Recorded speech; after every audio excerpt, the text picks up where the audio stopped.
Thousands of Cubans on the island are protesting the government of President Miguel Diaz-Canel as the island suffers through one of its worst socio-economic crises since the fall of the Soviet Union.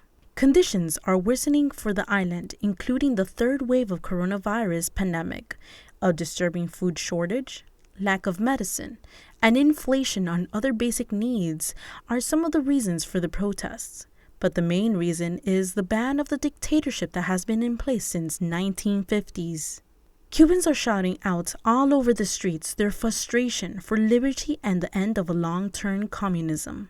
Cries of "down with the dictatorship," "freedom," "enough," and "unite" were heard in several of the demonstrations that took place in different Cuban cities.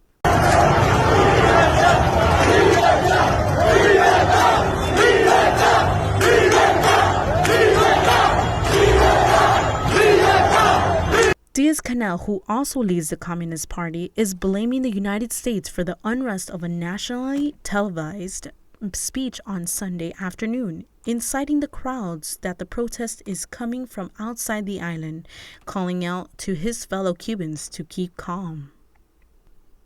Live broadcasts on Facebook are showing hundreds of people marching through the streets of cities.